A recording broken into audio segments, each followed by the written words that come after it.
At Fairfax Community Church, we love to combine creativity with our spirituality.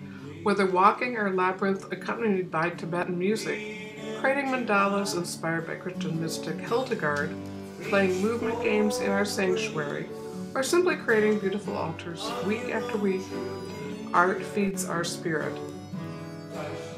And lately, as this recent service shows, our creative spirituality has been magnified as we've been inspired by the Spirit and by each other. So during our contemplative service a couple weeks ago, we began our Advent time with the poem about the trough down in the wave and how you wait in that trough for the wave to take you to crest. Not on your own volition do you make the crest, but you wait in kind of that relaxed readiness position. And Jai and I danced to that poem, and then we'd like to share with you what happened in our midst and what's been created since then. So, Ruth? Cara first. Cara, the painting. The painting. This is a dahlia that was growing in my brother Mike and sister-in-law Julie's garden in San Anselmo, and they had the whole family over for a late July barbecue, and this was the evening light, and I looked over at this flower and went, ugh. And so I raced to get my camera and took several shots of it, and then looking at the image on my computer, because of course it's digital, I just said, oh my God, this is a painting. And this was just in the time that I was getting ready to do Art Expo in New York, and so I decided it needed to be big, and so I drew it big, and it was where I draw, because I project against the wall behind the door in my studio for like 3 months, I think it was there while I was going to New York and doing all this stuff, and it just called to me. I just would be on my hikes and I'd be thinking about this painting.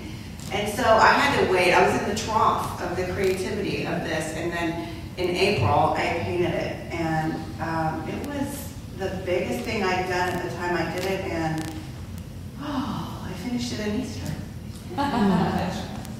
and the name is from a Carly Simon song called Touched by the Sun, which is all about not living on the safe side of the street. The safe and small side. So Cara and I have been having some fun for the past year or so, and she would loan me a print of one of her paintings, and I have it propped up in my living room and just kind of live with it a bit and wait, and then a poem would come. And so I'd give her the poem and give her back the print and take a new print. And so this has been going on. And it so happened that I had a print of this sitting in my living room. And I came to the contemplative service, and I hadn't written the poem yet. There was maybe an idea for it, but not much. And I was sitting in the contemplative service looking at this painting, and then the poem came. So I'm sitting there kind of scribbling this poem during the contemplative service, and just enjoying the fun of it all. And so I wrote the poem, which is called Leaning, the Importance of Leaning. And so after the service, I shared that with Cara, and I also shared it with Johan, who promptly said, I can put that to music. Well, when I heard this poem, you know, it just really affected me. And I've been noticing flowers and nature all leaning.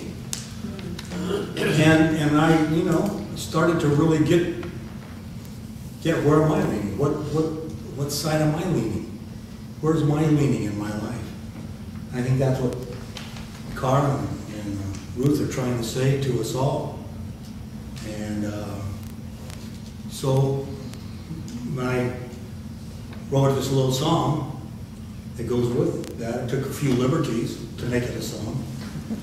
But, and then they're going to be dancing to whatever's going to happen. Wait a minute, wait.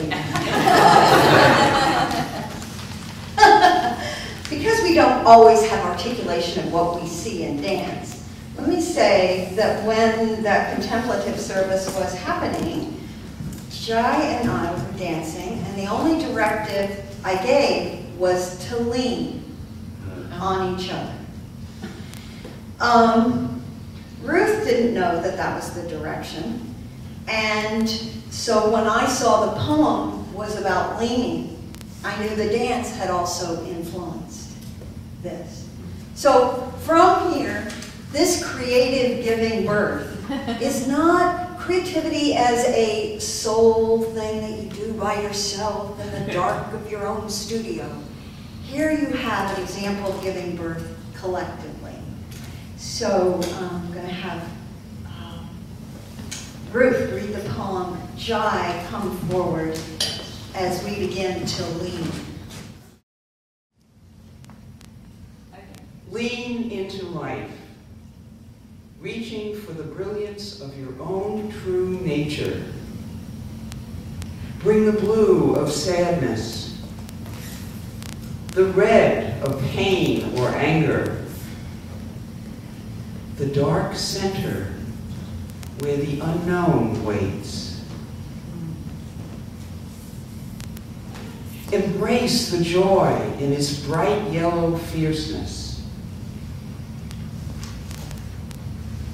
Know that in your passionate leaning, you will be met with an amazing fullness. Always